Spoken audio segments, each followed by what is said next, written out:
Um,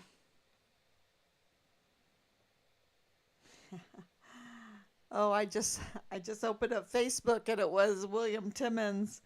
William Timmons, day 1311. William Timmons. Um, yeah, he's just an empty suit. He's no good.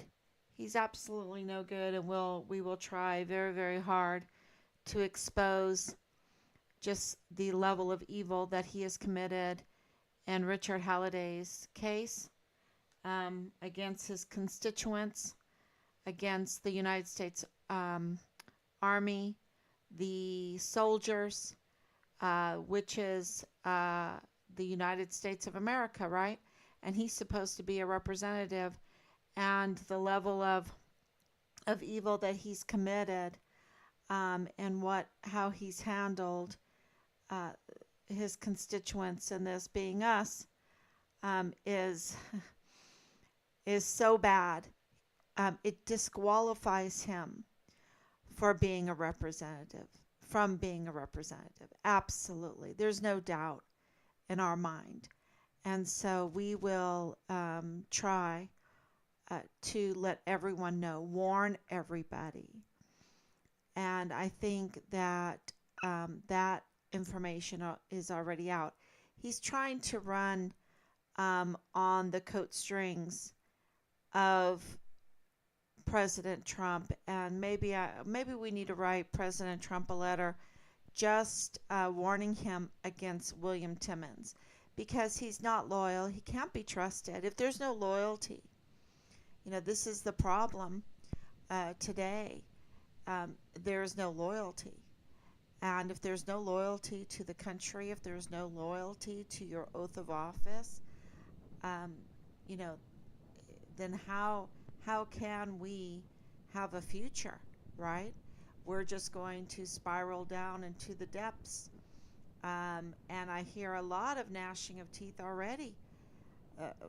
We have such a huge pedophile problem, and so many children are being tortured, and we have this huge, huge pornography problem that extends into child pornography, which is child torture. And you can just hear the gnashing of teeth, the screams as the society of those communities spiral down. It causes so much pain in so many different ways. And so, that's why I've always had behind me, and this was God's hand all over this, because before Richard went missing, I started painting my picture. I don't know what possessed me, except for the Holy Spirit, to say, okay, what am I going to paint today? Oh, I'm going to paint Saint Sophia with Justinian and Theodora. Yeah, I'm going to paint. Um, let's see if I can get it this way. Yeah, I'm going to paint Saint Sophia with Justinian and Theodora. That's what I'm going. And it's still not finished. I still have to finish it. But yeah, and I'm starting to get the will, the will to paint, yeah, the inspiration to do that. And I think I'll finish up that painting. Um, and I've said to those out there that know information, and I would suggest, I think from the very beginning, you should know that the truth is going to come out. And I think now is a very, very good time to speak up, and for information leading to finding Richard. Um, of course, we have our $150,000 um, reward. It's a combination reward, but we'll make it happen. And the other thing that I've said, just out of gratefulness, I will paint them an oil picture, because there's nothing like an oil, right? There's absolutely. I love watercolor. I love acrylics, especially that artist, that Western artist, that young girl who won, what was it, $300,000 for her beautiful Western acrylic. Just amazing. I don't know if you saw that in the news. I think it was last year. But yeah, I will paint an oil. There's just nothing like an oil. I don't, that's my opinion. So let's see if you're on. Yeah, there's Rosa Maria Valdez Garcia and not her husband, her son, Tomas Hoffman. Um, yeah, let's see if this is on. Get this on.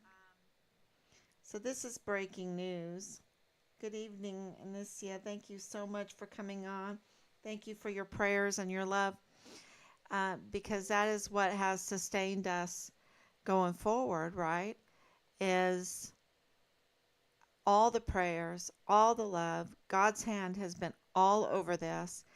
And we were having a meeting this last week with the Department of State there in Chihuahua, Mexico. And his attache, FBI attache, requested that we, okay, so this is the FBI attache, right? And what is he? He never heard of a Nadal Baim. Who is Nadal Baim? The FBI man that walked into the Dollar General to speak to the cashier and say, you can take down the flyers on the door because the FBI have found Richard, and it's not good news. He's dead. He's dead. So that they were looking for Richard's remains in 5 different places there in Juarez. But he said 5 different places. She said, he lost me there. I don't understand. Yeah, because he was dismembered. Richard was dismembered, and they were looking for Richard's parts in Juarez, and they found him. And the attache for the FBI for Juarez, for the Department of State in Juarez, in Chihuahua, Mexico, hadn't even heard of that. Hadn't even heard. This is the tampering, the level of tampering that Nieto has done. Okay, so allegedly, the supervisory agent Nieto, I don't think it was Zach Roberts. Maybe it was Zach Roberts. I don't think it was Zach Roberts, because Zach Roberts, so far, we haven't found him to have the level of conflicts of interest that Jesus Eddie Nieto Jr. has. He's been there for over 20 years, and that's where he was raised. He's not that old of a man, a shell of a man, half of a man. He was raised there in El Paso. He has all kinds of connections. Why is he allowed to stay there? Because absolutely that is just a breeding ground for conflicts of interest. When you are the supervisory director for the FBI of El Paso, and you were raised there, and you have all these friends, and you know all these people, and everybody wants favors, and that can turn into big money. That can turn into a lot of money, and if you have some money problems, but his wife has major conflicts of interest with the intelligence agency there, because she works on Fort Bliss, seemingly with Bradford Bugado, and they have conflicts of interest together with, of course, Bradford Bugado and Nadal Baim. Absolutely. And they have conflicts of interest with Angela Kachurga. With Angela Kachurga and her family, which has conflicts of interest with the chief medical examiner, Mario Raskin Ortiz. And it goes on and on it goes on and on. So this is definitely a very well-oiled, took a long time to build this little machine there in El Paso, a criminal enterprise machine that really hurt so many. and is connected to 3905 Bliss Avenue, which is connected to Felix Valenzuela, um, with Mario Ruskin Ortiz, to the Walmart case, right? Because Felix Valenzuela is the defense attorney for Patrick Crucius, who still, I mean, even though this week the defense was like to Bill Hicks and Bill Hicks's first chair, because Bill Hicks was not first chair and there was no sight of John Briggs anywhere. So maybe our letters are starting to work, but and our open records requests and findings of all of that, maybe they're starting to work, because there's so many crimes going on in our law enforcement agencies and organizations. There's so much crime that we have been reporting within those agencies that are supposed to be law enforcement agencies, but they forgot who they were. They really did, and they've just played very, very dirty, and they've played very, very dirty with Yvonne Rosales, and she fell for it. She fell for it. She's not perfect. She absolutely fell for it. And it got her in big trouble because, you know, uh, she could not, she did not have the ability then, because of being compromised. She did not have the ability to fight back. And so, and that relationship with George Alejandra just did her a great disservice, and tainted her forever. And, that's a real shame, because she was absolutely duly elected in an upset election. And here she is, the very first female to sit in the El Paso, those are County District Attorney seat there in El Paso. I think it's Colbert County, and another one, Humbert. Anyway, um, I'm sorry about that, but I know it's a tri-county DA seat, and El Paso is the main county for it. And here she was, the first woman, and the first Hispanic woman on top of that. And of course, the enemy is lurking.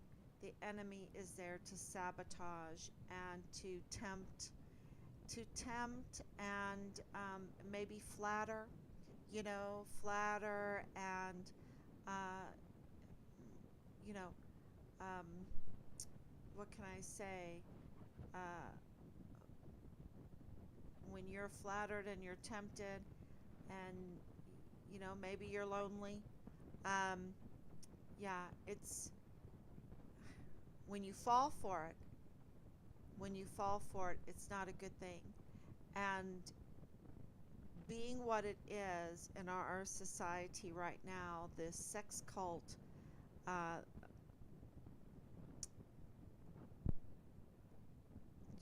ideology or whatever, because I'm very, very conservative on that. And the reason why I'm very conservative is because of these 3 years.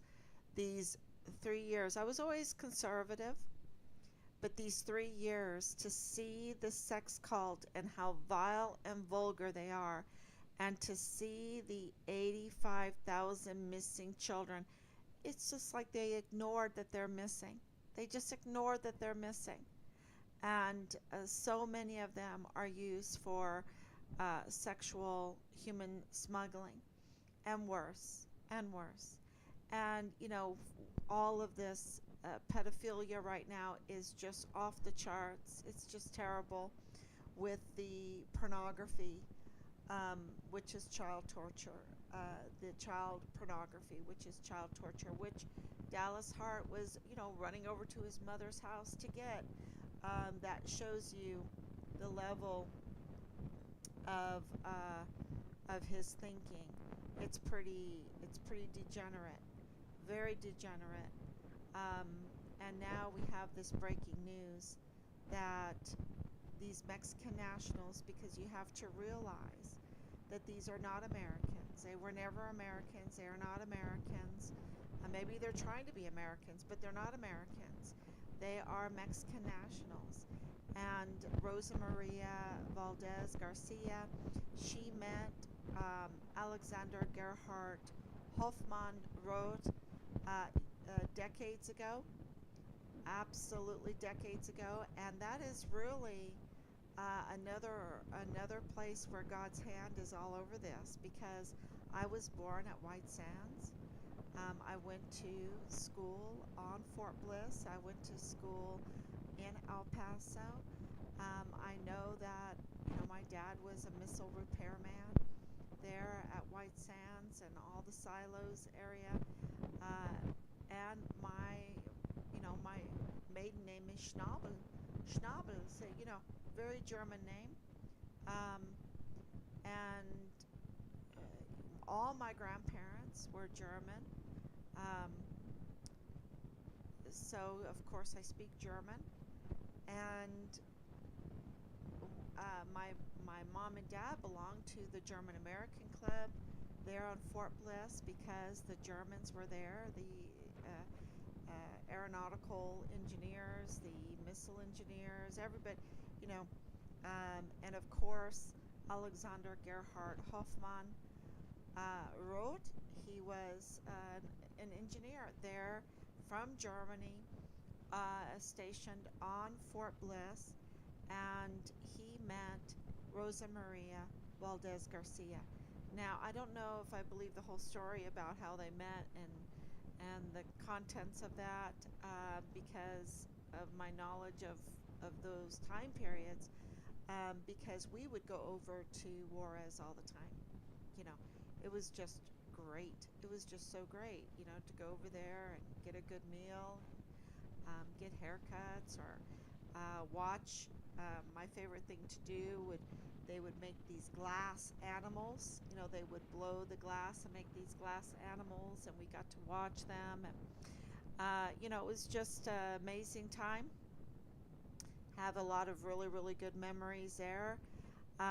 So I, just feel like it is not abnormal. It's not far-reaching to see that Alexander Gerhard Hoffman Roth would meet a Mexican national, and fall in love and get married, and but that didn't last, because they were divorced. And Thomas Hoffman is the younger of two sons. There is a daughter involved too. So this is very, very important, because on August 3rd, 2019, um, um, Alexander was the father, this aeronautical engineer. Um, and Hoffman is a big name in Germany and Austria also, when it comes to planes, plane manufacturing. So I don't know if it's a huge name, but it's Hofmann Flugzeug. And this is another where God's hand is all over this, because my grandmother lived in Germany. I visited Germany. I went to Austria all the time. That's just lived most of my life in Germany. So yeah, uh, so to put things together is a huge blessing. Um, yeah, and he was killed. He was shot right at the door. He was shot brutally in the head at the door of the Walmart there in El Paso on August 3rd, 2019. And I'm very sorry to have to announce that.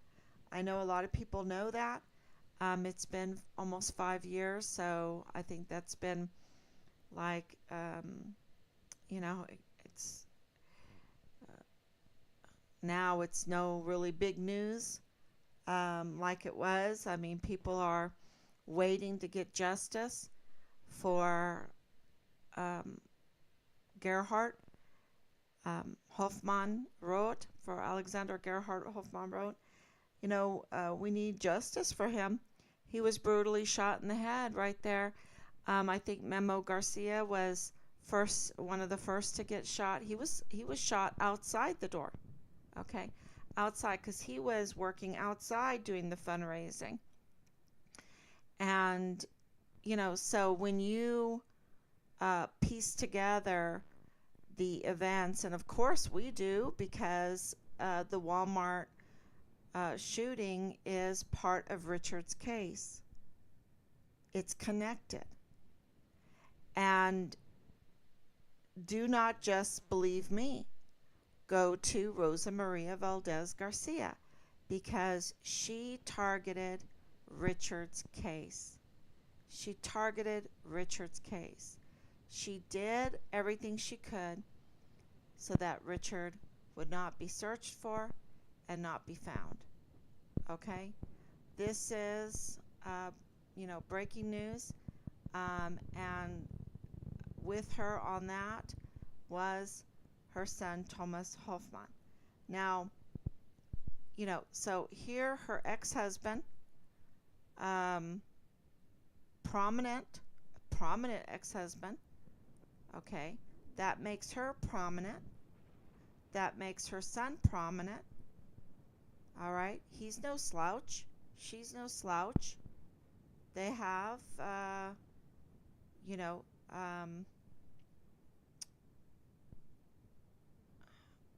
a lot to lose. They have a lot to lose. And to have her ex-husband, the father of Tomas, be shot in the head there on Walmart, but then for them to be concerned at the same time with not finding Richard Halliday is, I think it's, people need to ask why. Why? Why we can understand why Leilani Hart interfered in the search and investigation into our son Richard Halliday, the Vanessa Guillen first absent soldier, because she's the mother of the suspect, the major suspect, Dallas Hart, Richard's platoon leader. We can understand that. We can understand that. And we absolutely know through the media that Leilani Hart has a relationship with Rosa Maria Valdez Garcia. Okay? They have a relationship together because they know Leilani Hart knew things before about Rosa Maria Valdez Garcia and mentioned them and mentioned her name before it ever came out in the news. Okay, before it was out. So they have a behind the scenes relationship. So this is, so my question is, does Tomas have a relationship then with Dallas Hart? Is that why Dallas Hart and Deborah Sarah West teaching Dallas Hart how to fly? Which planes were they using? Was there a connection with Tomas and Rosa Maria Valdez Garcia?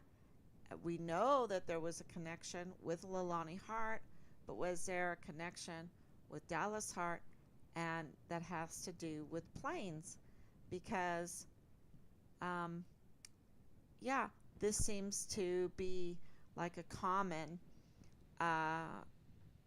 thread through this whole um, investigation. And of course, this is, researching our son's investigation because we were asked to. And so going over all of our notes, going through everything, doing our searches to put together an accurate report to the FBI attaché to the Department of State there in Chihuahua, Mexico, specifically in Juarez, um, about Nadal Baim, the father-in-law of Bradford Bugado of the G3 of the 32nd AdCom. You have to ask,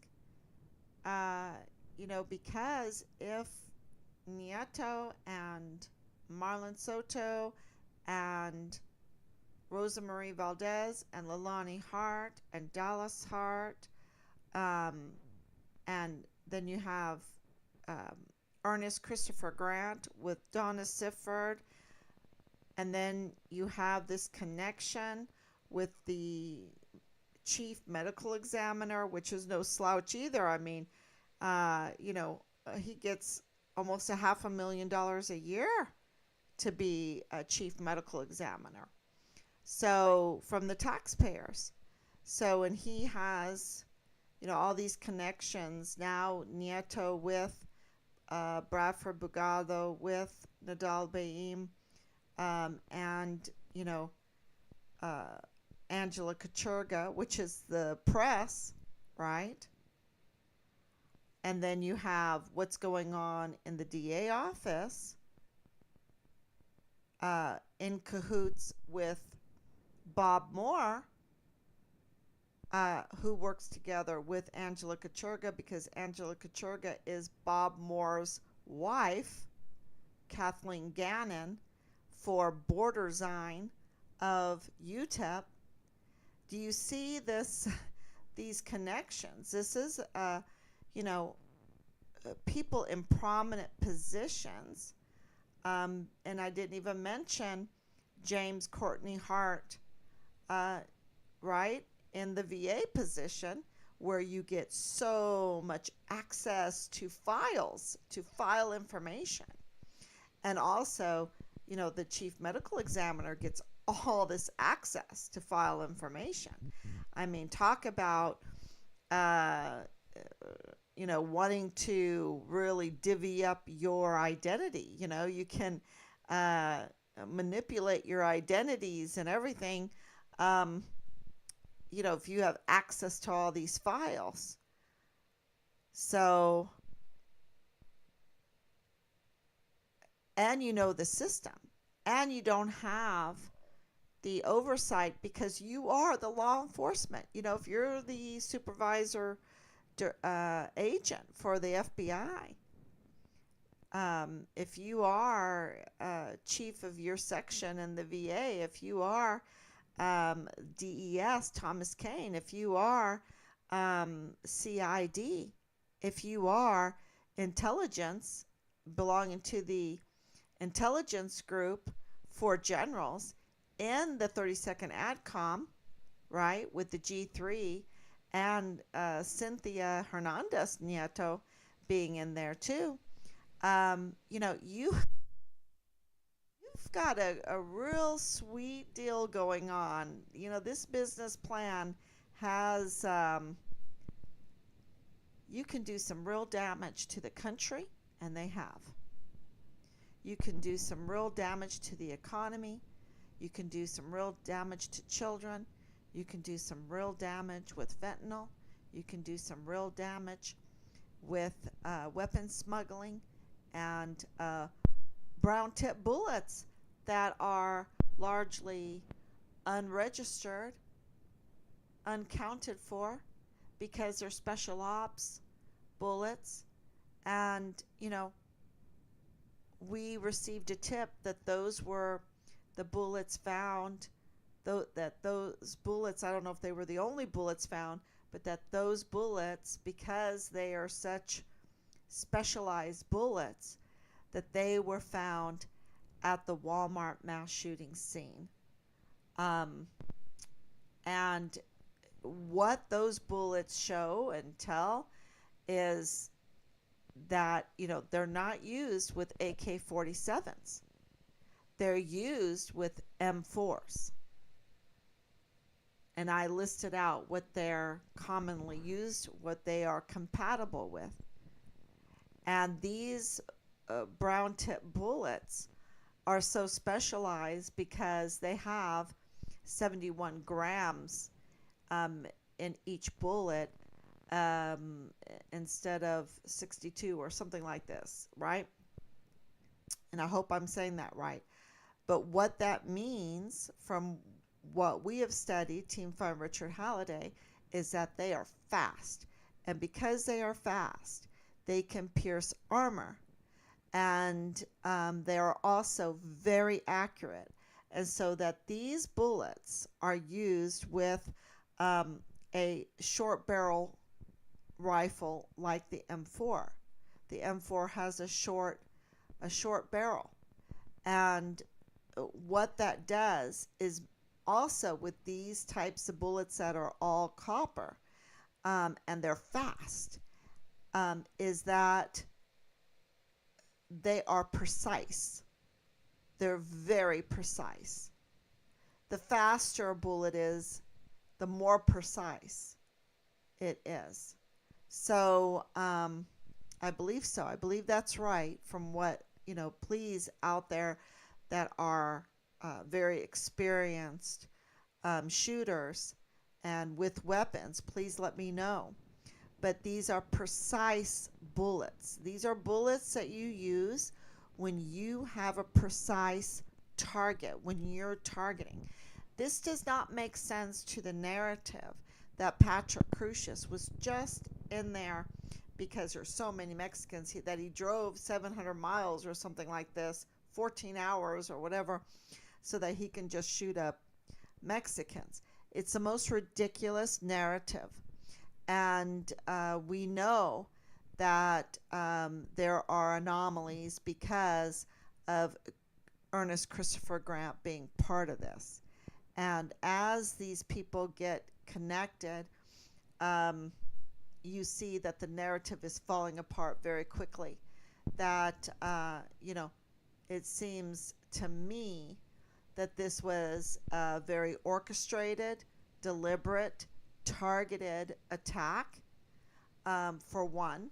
For two, it was a diversion to, and this is our investigative research, a diversion from the complaints and the investigation that was caused because of Richard's complaints, because we know from soldiers that the IG were all over the barracks because of Richard. Thank God that he called them out, because who knows what was going on in that barracks, because we know that they're marketplaces for illegal drugs. We know that they're flush with illegal weapons. Even afterwards, they continued it. So, and we know that they were housing 14-year-old girl, pimping her out at night to soldiers. And the young girl was the stepdaughter of one of the guards under the chief of security on Fort Bliss, Thomas Kane. So this is, these are all hard facts all the way through. We know that Ernest Christopher Grant is a perpetual criminal, that he had an open warrant for his arrest. We know that he's up to no good. We know his connections to informants. We know his connection with Donna Sifford. We know Donna Sifford's connections. And Donna Sifford was Customs and Border Protector. So you see, with Customs Border Protector, CID, FBI, intelligence within 30-second ADCOM, with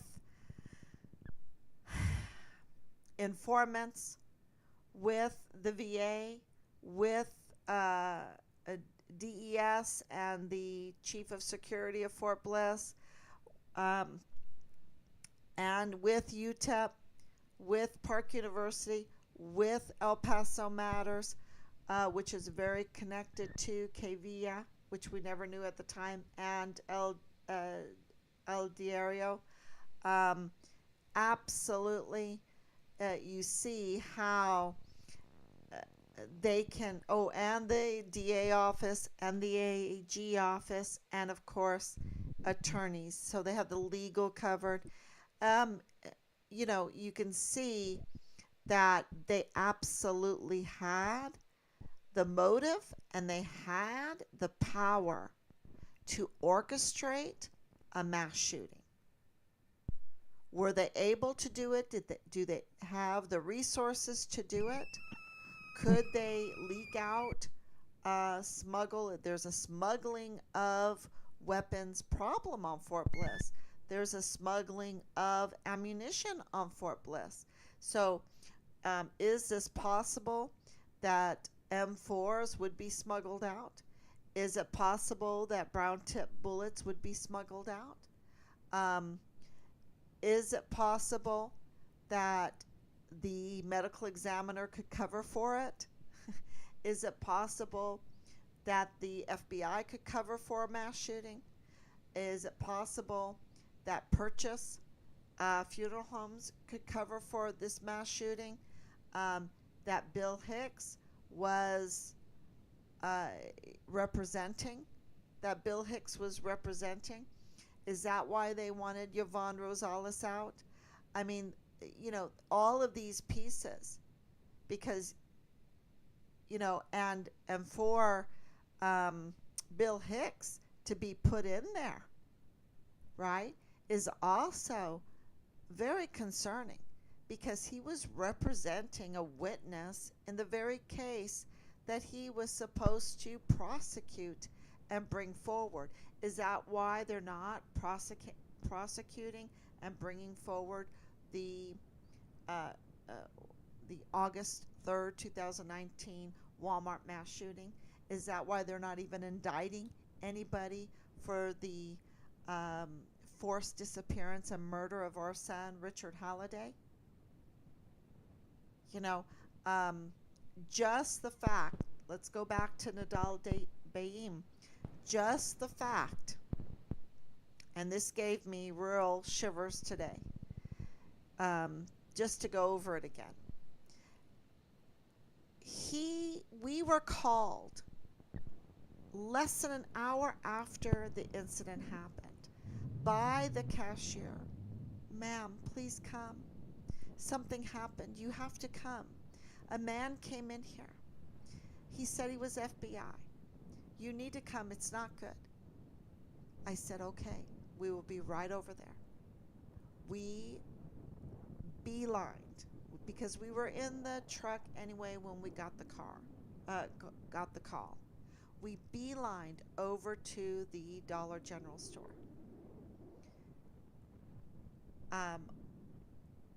Absolutely, just by the gift, just a grace of God, I asked her if I could videotape what she was saying because I was shaking like a leaf. Okay? Can you imagine the emotions that you go through when you're told, come quick, it's not good. It's about your son and it's not good. It's about the FBI. Can you imagine? I was shaking. You can go into shock. That's how your body reacts to these things. And it's hard to listen to people. It's hard to remember, it's such a difficult situation. So I said, can I just videotape you? Is that okay? And she's like, oh, yeah. I said, because I'll forget. I mean, I'm just a mess right now. I didn't tell her that, but that's how I felt. And I videotaped her witness testimony, and I asked and Rob asked if we could get some CCTV footage, and they took us back and we got the CCTV footage. And right away, because at that time we did not know that the FBI agent Nieto, we thought we gave it to Zach Roberts, FBI agent Zach Roberts, right? That was our point of contact. And, we didn't know that Nieto was a dirty supervisor, right? That he had these conflicts of interest with Bugado, with Nadal Baim. Um, so Nadal Baim runs a import-export business there, right beside the Dollar General. And we didn't know that. We didn't know who he was. He was wearing a mask. This was COVID time. He was wearing a mask. And, so we gave that to the FBI, depending on them, trusting them that they would take the CCTV footage, that they would take the information, the video testimony from the cashier and the other information from the other employees, the information that we gave, and that they would investigate. And now, we find out that the FBI, that the FBI attaché for the Department of State, in a meeting with us that we have prepared for weeks, did not even know about the incident at the Dollar General store. Where is it? Where is it in the file that was given to him? Right? And we did not know. And a couple days later, we received a call, and they said, "Oh no, it's just some guy that's watching your live streams." And then we had a meeting because I started, and others in Team Farm Richard Halliday started investigating, because absolutely we did not buy that. It's kind of like this Walmart narrative, with this manifest. They always do this. Oh, he was online doing, hateful things, and he had a manifesto. But then, they forget to even look closely at Patrick Crusius. Where is Patrick Crusius? Why isn't he coming into the hearings, the status hearings, so that the judge can talk to him? Where is Patrick Crusius? Right? So people can look at him and that he can talk for himself. He's in solitary confinement. Why, right across the street? Why don't they bring him in? We could learn a lot from him, and the judge could learn a lot from him. But you see, people don't want to look at him. They don't even demand. I think they do want to look at him, but they don't even know that they could look at him. That they, where is this defense? Why aren't they bringing him out? The judge has said that he has a severe mental health condition. Let's evaluate him. Let's bring him out. What are they his defense attorneys or what? It's, just a show, just a pony, a dog and pony show. That's all. That's costing us millions and millions and millions of dollars. There in El Paso, millions of dollars. Where is Patrick Crusius? Because if you look carefully at him, you will absolutely know that the narrative that they're feeding is, when you're talking about Willis, right? It's kind of like the Fonnie Willis moment when, she's like, "Oh, well, I paid him in cash. I paid him in cash. I paid him in cash. Yeah, my daddy told me I need to keep cash at home. I paid him in cash. On good times, it's a few thousand. On bad times, it's a few thousand. On good times, it's 15,000.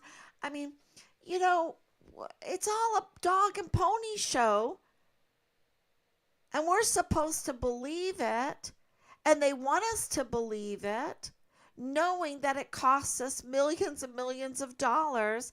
And then when we scrutinize it and get upset and say, "Y'all, stop it. You need to be fired. You need to lose your bar license. You need to go to prison because you are abusing your position. And, so we didn't believe what the CID Soto, we didn't know Soto was dirty at the time, but he's so dirty. And we didn't believe what he said. But we absolutely got a very, very good idea that they were covering up Richard's murder at that time. At that time, absolutely. Because the cashier was the most honest, the most authentic person we had talked to. Absolutely, and you can see it in the video. Absolutely an authentic moment of truth. And when you watch the CCTV footage of Nadal Baim, even wearing the mask, it is the most authentic testimony and piece of evidence that we have in this case, when it comes to that Richard's remains. Even though we have others, right? But that Richard's remains were found in Mexico. So we kept looking, and I thought it was somebody in the military that lives close to that area. And it was just a theory, and I've never released that information. And we had a meeting where Lieutenant General Sean Bernabe, Brigadier General James Stewart, and of course Command Sergeant Major Jakovitz, and of course Marlon Soto. I remember those four sitting up there, and they proceeded to lie to us that this was just a man that was watching our live streams, and they knew all the time that it was a man named Nadal Baim, the father-in-law of Lieutenant Colonel Bradford Bugado in the G3 of the 32nd ADCOM, which is Richard's command. They knew all time, and that he had a conflict of interest with Nieto, the FBI supervisory agent, and also with Cynthia Hernandez Nieto and in intelligence there on Fort Bliss. They absolutely knew. They knew. They knew. They're not slouches. They knew. And they sat up there and lied to us, which is so many violations of the law. Every one of them needs to be arrested. Every last one of them need to be stripped of their positions, stripped of our beautiful uniforms, our beautiful stars, our beautiful stripes, every last one of them. Of their retirement.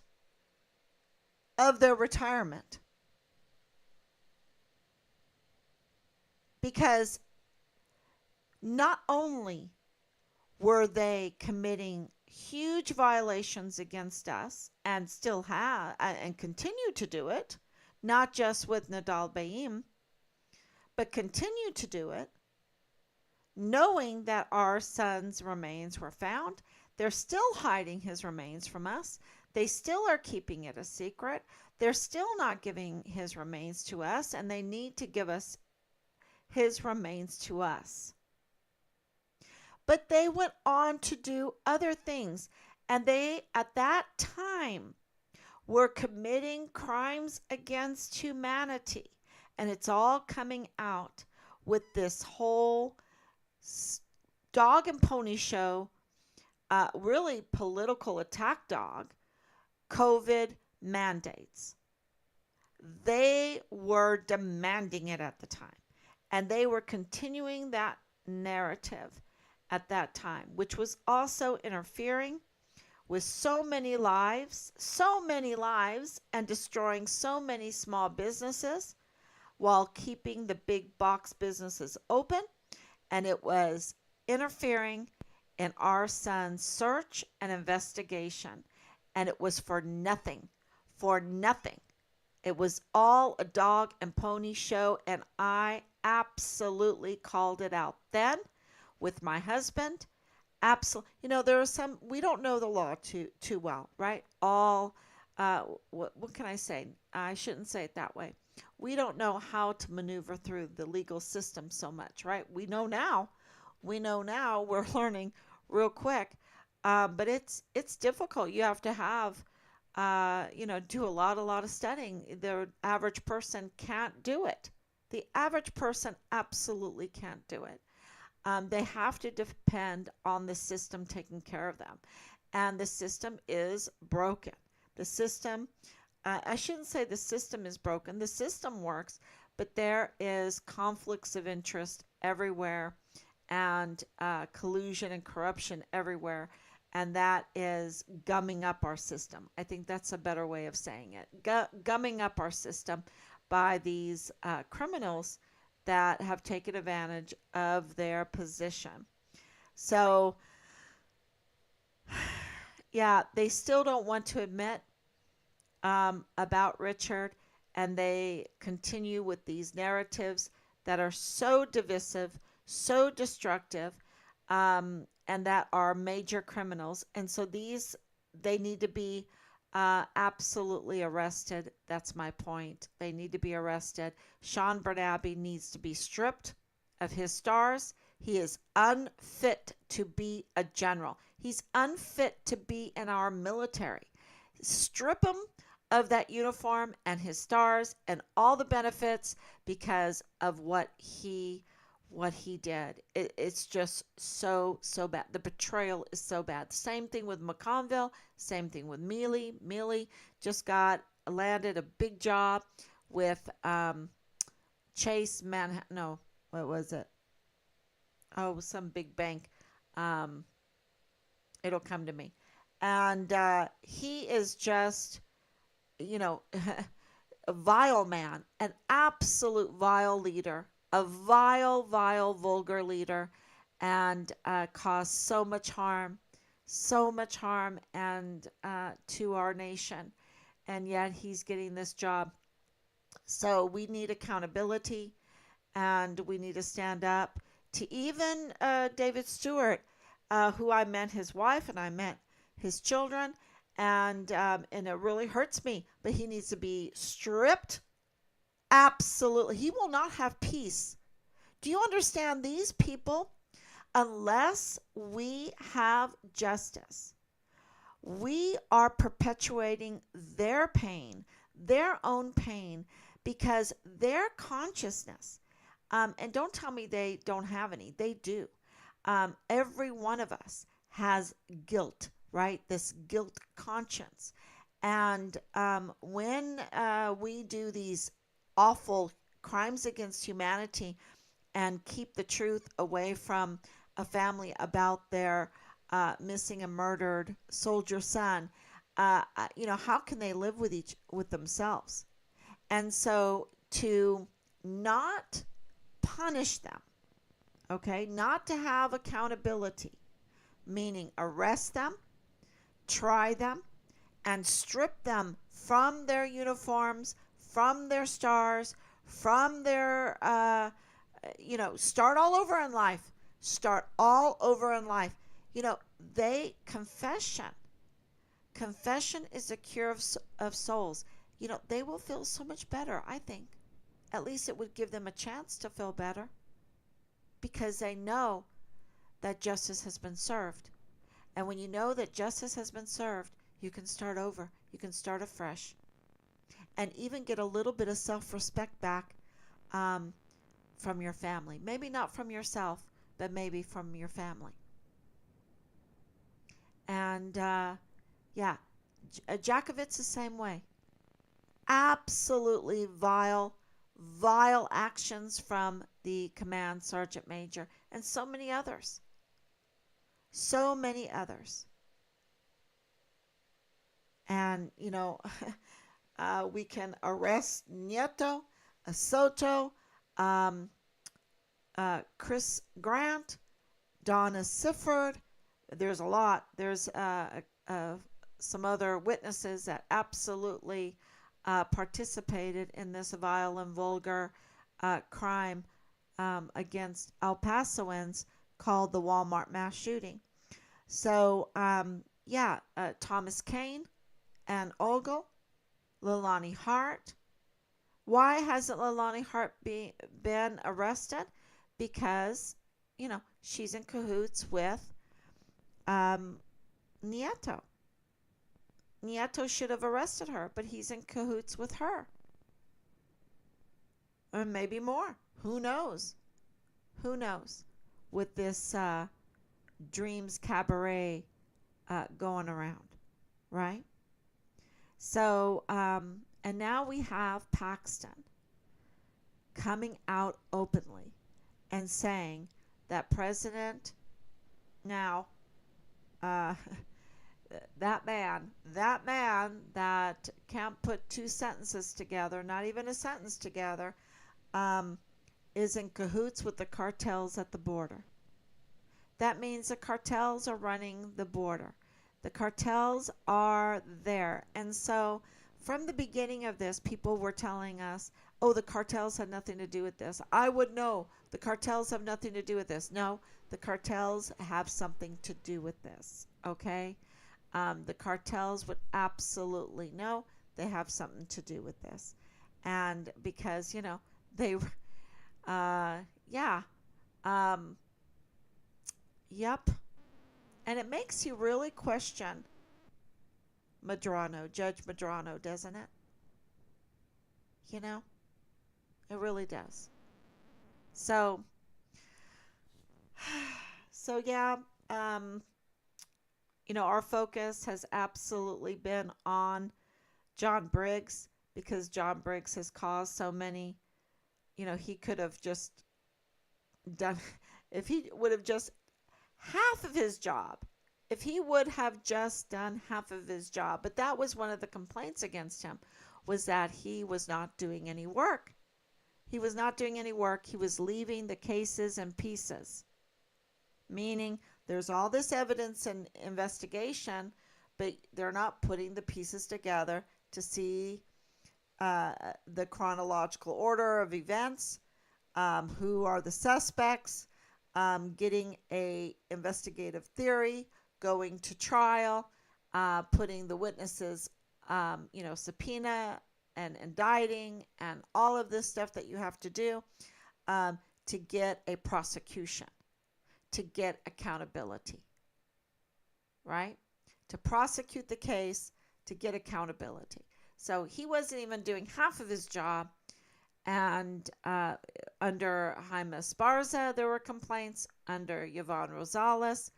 But then really, he became the de facto district attorney under Bill Hicks, wearing the mask. And Bill Hicks didn't even recuse himself for representing Purchase Funeral Homes in all of this. And who is connected to Purchase Funeral Homes and who's connected to Dreams Cabaret.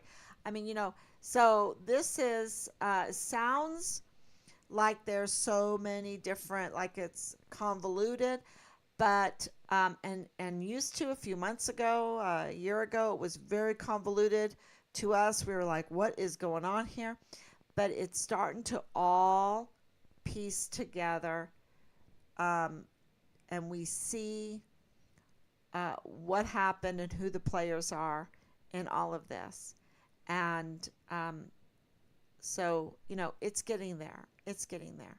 And I think that now the agencies and the organizations are also, who were misled, this is the thing. If the attache, this is the proof, let's go back to the very beginning of this whole live stream. If the attache for the Department of State had no idea about the incident in the Dollar General, right? That the FBI, he identified himself as the FBI, that the FBI found Richard's remains in Juarez, Mexico, and that it didn't click about Delirious. Maybe he read something about Delirious's testimony and he just threw it out. Maybe he read something about Thomas Kane saying, "Oh yeah, Richard was a good meal for the coyotes," and threw it out. Maybe he read about the PAO saying that the general was looking for, with the Department of State, looking for Richard in Mexico, but he threw it out because maybe nothing was found.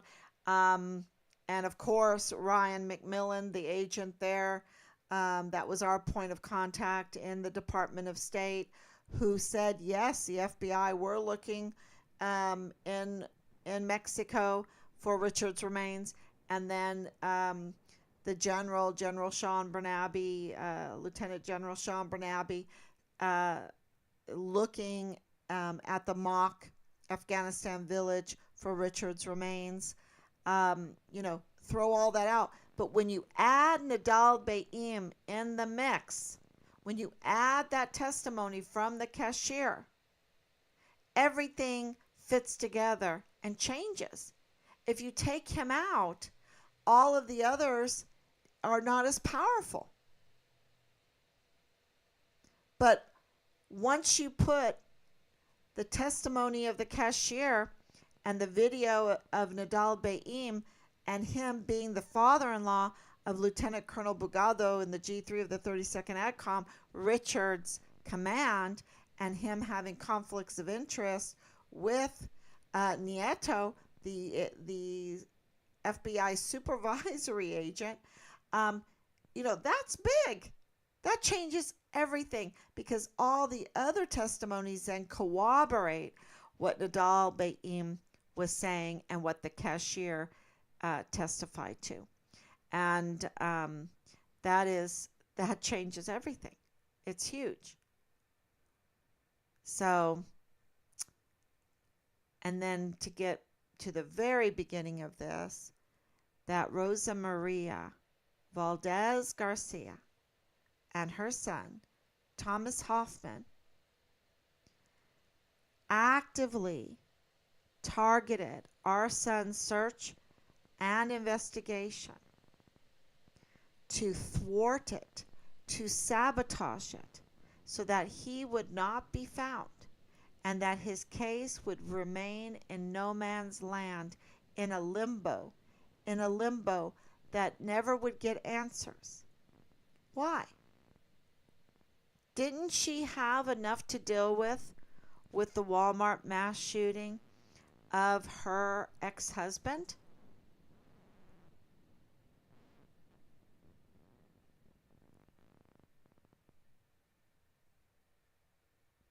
Yeah. But don't forget, she's directly connected to Leilani Hart. Everything leads back to Leilani Hart. All of this leads back to Leilani Hart and her getting her mail at Dreams Cabaret. Dreams Cabaret.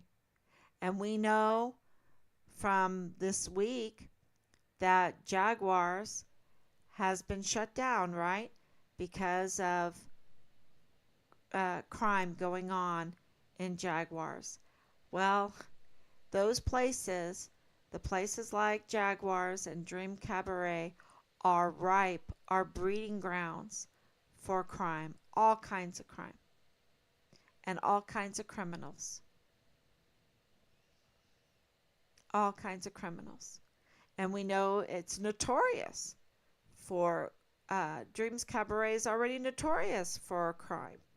So, you know, thank you so much for coming on.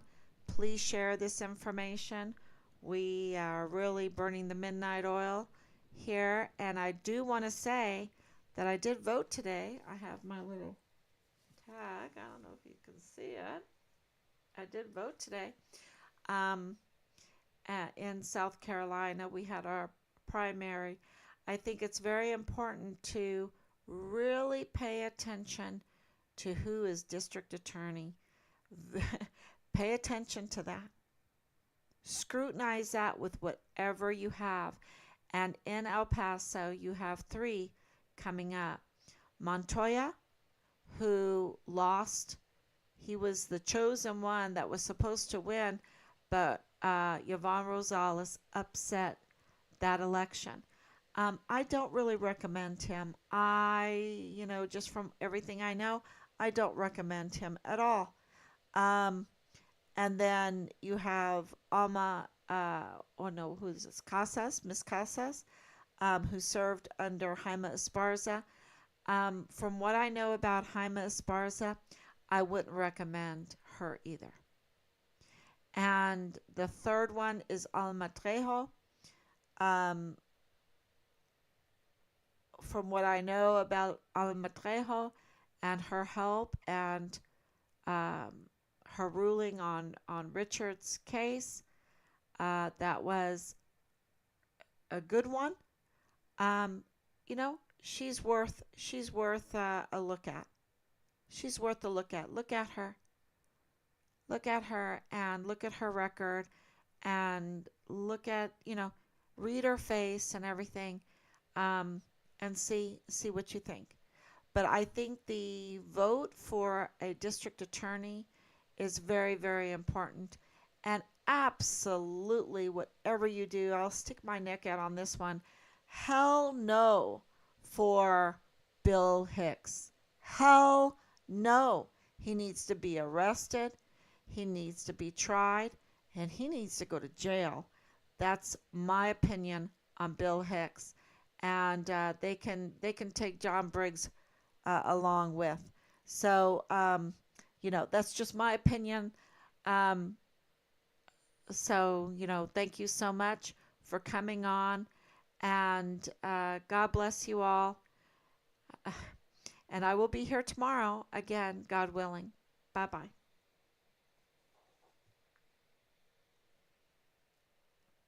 Thank you, Grace. I see you. Thank you.